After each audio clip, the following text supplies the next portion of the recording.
पिछली वीडियो में हमने शादी टूटने का कॉज डिस्कस किया। आज हम दूसरा कॉज डॉरी सिस्टम डिस्कस करते हैं। डॉरी सिस्टम डिस्कस करने से पहले हम शादी में विदाई की रस्म को डिस्कस कर लेते हैं। जब भी हमारी सोसाइटी में किसी लड़की की शादी होती है तो माँ बाप विदाई के समय बेटी के साथ कुछ ना कुछ गिफ्ट या उपहार देते हैं, और ये उपहार जो देते हैं ये अपनी इच्छा अनुसार, अपनी हैसियत के अनुसार देते हैं। इन उपहारों को माँ बाप का प्यार, आशीर्वाद या हम याद भी कह सकते हैं। अब हम डॉरी सिस्टम को लेते हैं। डॉरी सिस्टम को हम डिमांडिंग रूप में लेते हैं। इसमें माँ बाप की हैसियत या इच्छा नहीं देखी जाती, बल्कि इन लॉज फैमिली या दूल्हे द्वारा डिमांड की जाती है। ये डिमांड मटेरियल की भी हो सकती है और फाइनेंस की भी हो सकती है। मटेरियल में हम गुड्स ले लेते हैं, कार ले लेते हैं, गोल्ड ले लेते हैं, सिल्वर ले लेते हैं या कोई अन्य वस्तु ले लेते हैं, और फाइनेंस में रुपए पैसे की डिमांड की जाती है। अगर इन-लॉज फैमिली या दूल्हा वेल एजुकेटेड, वेल सेटल है, अच्छे रुतबे पर है, तो ये डिमांड की जो रेट है ये और भी बढ़ जाती है। कई बार कुछ पेरेंट्स अपनी बेटियों की शादी फॉरेनर से करना चाहते हैं, तो उस रूप में तो जो डॉरी है इसका रेट और भी हाई कर दिया जाता है। और डॉरी देने के पश्चात ये भी निश्चित नहीं होता कि शादी के बाद उसका फ्यूचर सेफ है या नहीं है।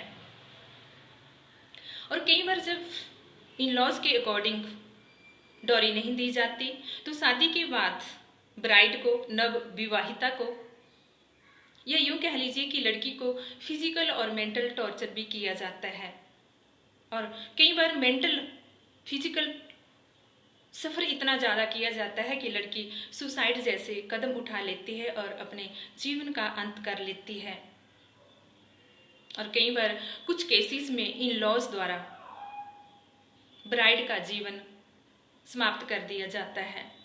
और आज भी हमारे समाज में ऐसे अमानवीय व्यवहार हो रहे हैं, और हम दिन प्रतिदिन ऐसी घटनाएं सुनते हैं जहां मटेरियल के लिए, फाइनेंस के लिए बेगुनाह मासूम का जीवन खत्म कर दिया जाता है। आइए हम इसका सॉल्यूशन डिस्कस करते हैं। सबसे पहले तो लड़कियों को सुसाइड जैसे गलत कदम उठाने की आवश्यकता नहीं है। अगर उनको लगता है कि इन लॉज फैमिली में उनका जीवन सिक्योर नहीं है, सेफ नहीं है, उनके जीवन के महत्व को नहीं समझा जा रहा है, या उनके जीवन को कभी भी खत्म कर दिया जा सकता है, तो ऐसी फैमिली को खुद ही छोड़ देना चाहिए और अपने जीवन को सिक्योर करना चाहिए। क्योंकि जो हमारा जीवन है वो ब्रह्मांड की सर्वश्रेष्ठ योनि है, और किसी को ये हक नहीं है कि कोई हमारा जीवन खत्म करे, या इवन हमें भी कोई राइट नहीं है कि जो परमात्मा ने हमें शरीर या मनुष्य जीवन दिया है उसको हम खत्म करें।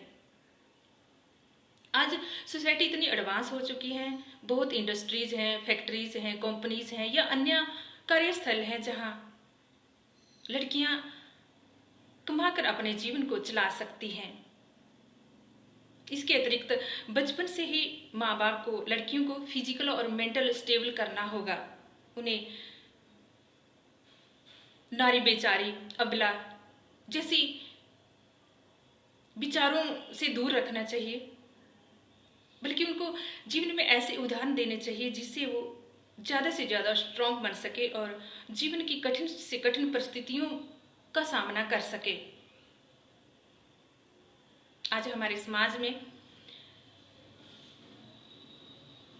दूसरी शादी जैसा विकल्प भी दिया गया है। अगर आप या हम दूसरा जीवन चलाना चाहते हैं तो हम फिर से रीमैरिज करके अपना जीवन नए सिरे से शुरू कर सकते हैं। आज हमारे देश में महिला प्रधान रह चुकी है, महिला राष्ट्रपति भी रह चुकी है, या महिलाएं बड़ी बड़ी कंपनीज में, बड़ी बड़ी गवर्नमेंट जॉब में अच्छी पोजीशन पर हैं और अपनी ईमानदारी से अपना कार्य कर रही हैं। तो स्त्री तो बहुत बड़ी शक्ति है। इसको किसी के लिए अपना जीवन नहीं खत्म करना चाहिए। और पेरेंट्स को भी चाहिए कि लड़कियों को चार दीवारी के अंदर ना रखकर बाहरी दुनिया से भी अवगत कराया जाए कि बाहर क्या चल रहा है, ताकि वे जीवन की कठिन परिस्थितियों में अच्छा डिसीजन ले सके, या उनमें एक अच्छी डिसीजन मेकिंग कैपेसिटी, एक अच्छी जजमेंट पावर क्रिएट हो सके।